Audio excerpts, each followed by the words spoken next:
คู่เล่าแถบน้ำตาอาบแก้มเนาะทุกคนเมื่อเห็นการนบไหวของเด็กไทยในวันไหว้ครูเนาะทุกคนอ่าซึ่งเป็นซึ่งสาวครูอรดีเพิ่นได้ไปเห็นคลิป TFC เพิ่นส่งมาให้เนาะสบายดียินดีต้อนรับเข้าสู่ช่องน้องนัทธิดาชาแนลแล้วทุกคนมื้อนี้น้องรัดมีคลิปดีๆมานำเสนอให้ทุกคนได้รับเบิ่งรับชมนำกันเนาะทุกคนซึ่งมื้อนี้น้องรัดได้เงินเห็นคลิปของสาวคู่ฟังลาวเพิ่นเฮ็ดคลิปเกี่ยวแก่เด็กไทยมีมารยาทเนาะทุกคนซึ่งสาวคู่ฟังลาวได้มี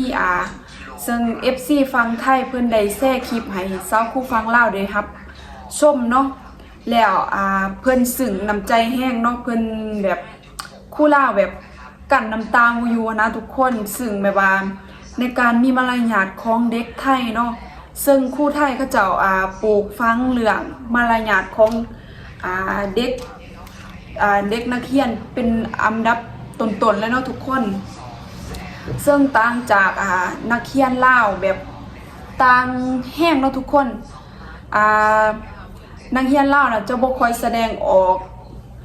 ในการเคารพนับถือครูอาจารย์เนาะแต่การมีส่วนน้อยเนาะทุกคนส่วนหลายเขาเจ้าจะบ่ค่อยแสดงออกเลยเนาะจะมีแต่ส่วนวันครูส่วนวันครูที่10ตุลาเขาเจ้าจะให้เป็นซอดอกไม้เป็นสิ่งของเนาะทุกคนน้องรัดบ่ค่อยเห็นการนบไหว้เลยเนาะทุกคนซึ่งต่างจากนักเรียนไทยเนาะนักเรียนไทยเขาเจ้าจะให้ความสำคัญในวันครูเนาะเขาเจ้าจะนบไหว้หรือว่าให้คำอวยพรแก่ครูเขาเจ้าเนาะทุกคนทุกคนเป็นจังได๋ก็ไปรับชมรับเบิ่งพร้อมๆกันเลยเนาะก่อนอื่นเมิดน้องรัดก็ต้องขออนุญาตเจ้าของช่องเพิ่นเนาะที่นำคลิปเพิ่นมาให้ทุกคนได้รับชมรับเบิ่งนำกันเนาะทุกคนไปเบิ่งนำกันเลย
เนาะพี่น้อง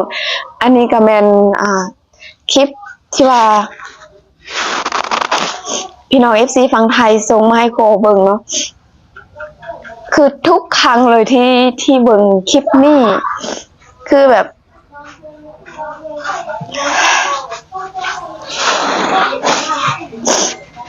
แล้วมีโกลงวิดีโอเป็นคลิปเมื่อวานนี้เนาะโกลงคลิปวันเด็กไทยเนาะแล้วมี FC บางคนมาคอมเมนต์ว่าหลังจากชมคลิปมาแล้วเนาะทุกคนน้องรัดบ่แปลกใจเลยว่าเป็นหยังเด็กไทยคือแบบมีความสามารถแบบไปรายการห้องเพลงรายการเด็กหรือว่ารายการต่างๆเนาะคือเพิ่นแบบมีความสามารถมีมารยาทเนาะทุกคนซึ่งเด็กไทยนะเขาเจ้าจะปลูกฝังเรื่องมารยาทเป็นลำดับต้นๆเลยเนาะทุกคนครูไทยเขาเจ้าจะสอนเรื่องมารยาทเป็นอันดับหนึ่งเลยเนาะทุกคนและน้องรัดก็แบบประเทศเพิ่นแบบการเว้าจากอ่อมน้อมถ่อมตนเนาะทุกคนซึ่งแตกต่างจากเด็กฝั่งลาวเนาะเด็กฝั่งลาวนะจะบ่ค่อยแสดงออกในด้านนี้เนาะทุกคนแต่เด็กฝั่งไทยเขาเจ้าจะแสดงออกในบ่ว่าจะเป็นวันครูบ่เขาเจ้าก็จะให้ความเคารพนับถือแบบให้ความเคารพนับถือเอาสิ่งของมาให้ครูหรือว่ามาอวยพรวันครูให้การเคารพนับถือหรือว่านบไหว้เนาะทุกคนซึ่งทางฝั่งลาวนะทางเด็กฝั่งลาวนะเขาเจ้าจะให้เป็นสิ่งของบ่หรือว่าเป็นซอดอกไม้เขาเจ้าจะบ่ค่อยแสดงออกเนาะแต่มันก็บางส่วนเนาะทุกคนถ้าเด็กน้อยทางเขตน้องๆแน่เขาเจ้าก็บ่ค่อยแสดงออกในด้านนี้เนาะซึ่งแตกต่างจากเด็กฝั่งไทยหลายทุกคนเอ้ยน้องรัดเห็นน้องรัดก็ยังอึ้งเนาะทุกคนแบบเด็กไทยเขาเจ้าแบบมีมารยาทแห้งเนาะทุกคนคือแบบการวางตัวอะไรแบบคือแบบมารยาทแบบสุดๆเนาะทุกคนน้องรัดเห็นคลิปแล้วน้องรัดกะประเทศเพิ่นเนาะแบบเด็กไทยแบบมีความมารยาทให้เคารพนับถือผู้ใหญ่แบบหลายแห้งเนาะทุกคนเอาสำหรับคลิปนี้น้องรัดก็สิขอจบเพียงส่ำนี้เนาะทุกคนฝากทุกคนกดไลค์กดติดตามช่องน้องรัดเด้อเพื่อเป็นกำลังใจให้น้องรัดเฮ็ดคลิปต่อๆไปเนาะทุกคนสำหรับคลิปนี้น้องรัดขอจบเพียงส่ำนี้เนาะบ๊ายบายสบายดี